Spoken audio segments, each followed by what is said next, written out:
nashatse mu kwezi kwa gatandatu, mu kwezi kwa 10 niho mperuka imihango zita zizimira, gwera icyo gihe nta nongeye kuzibonaho. Ni nje bahereyeho kuvuga ngo nakize, Yezu yakoze ibitangaza. Yitwa Nyiramahirwe Godance, nkaba naturutse muri santarari ya Gitare, paruwasi ya Butete. Akaba nari nshatse maze umwaka, mu mwaka nari nshatsemo nari maze amezi 8 nta mihango mbona. Akaba nari naratumbye inda igahora ibyimbye cyane, nkagira ndatwite, nkaja ku bitaro bitandukanye no kwicisha mu cyuma, haba no mu bitaro by'inzobere mu Buganda nagiye kubicamo, tugatangaguza amafaranga menshi cyane bikanga, ngakomeza nkazibura. Ninda yarabyimbye wagira harimo umwana, naje ndanahinduka nkumva n'ikintu kiri guhinduka mu rubavu. Nabibwira nk'abantu bakambwira ngo uratwite, ngo ni umwana urimo. None Yezu yankijije, inda yasubiye uko nari imeze nkiri umukobwa. Ni nje bahereyeho kuvuga ngo nakize, Yezu yakoze ibitangaza. Komeza umeneko urabona baramuvuga buri ukansiti ibintu byatangiye ryari. Nashatse mu kwezi kwa gatandatu, mu kwezi kwa 10 niho mperuka imihango zita zizimira, gwera icyo gihe nta nongeye kuzibonaho.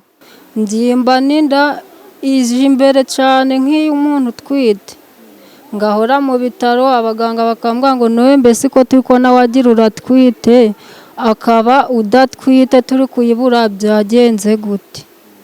Nkaja kwicisha mu cyuma bakamburamo uburwayi, bakavuga ngo uri muzima nta n'uburwayi ugira.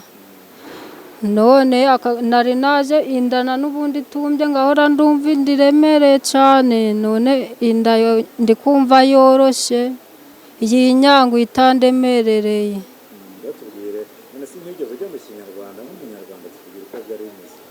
Mu bya Kinyarwanda nagiye hamwe ari umusenzi mu Buganda, nagiye kwicisha mu cyuma mu bitaro bisanzwe, njyana mu bitaro byo ku Kabyiniro bisanzwe, na Kamanyana bisanzwe, naha mu Butete ibisanzwe, ibitaro bya leta. Ibitaro nagiyemo ni ibya leta.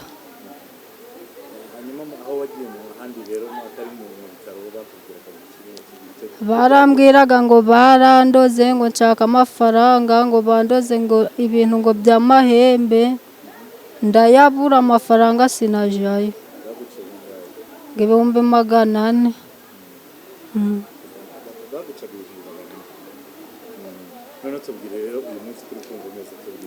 Uyu munsi ndi kumva ameze neza, cya kintu cihirikaga mu nda ntabwo kikiza. Ni nje bahereho no kuvuga ubwa mbere wakize bwa mbere. Hanyuma wenda dufite abantu benshi batemera ko Imana ikora. Ambwira ni igiki wabwira abantu bavuga ko Imana idakora? Imana irakora pe. Imana ikora imirimo, ntacyo nahoraga ndaza gushengerera buri munsi, buri wa kane nkaza gushengera, ngahora ndabibwira Yezu, nkabona ntacyo bitanze. Buri sengesho ngahora ndanika bigapfa ubusa. Ariko ugu munsi Yezu yanyibutse, yankijije, Imana ishimwe.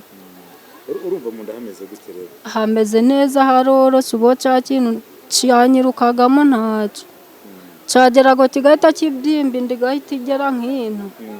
Najyaba nkumva kiri mu nda, nacyo kiri nko gucura.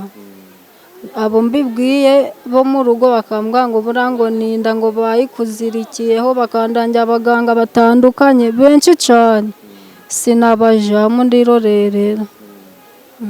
Cyangwa nuko magana ni wayabuze, tubwiza ukuri. Nje yuko nyine nayabuze, narinda najayo.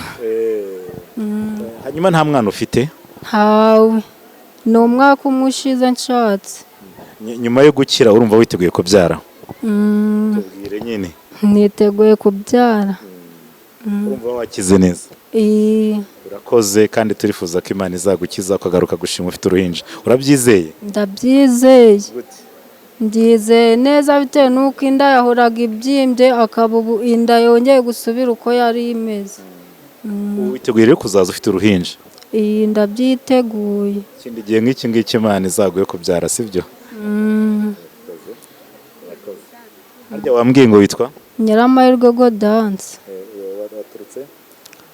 Mvuka naturutse muri santarari ya Gitare, paruwasi ya Butete. Mu rugo ni hano ku Kabyiniro. Urakoze, reka twakire.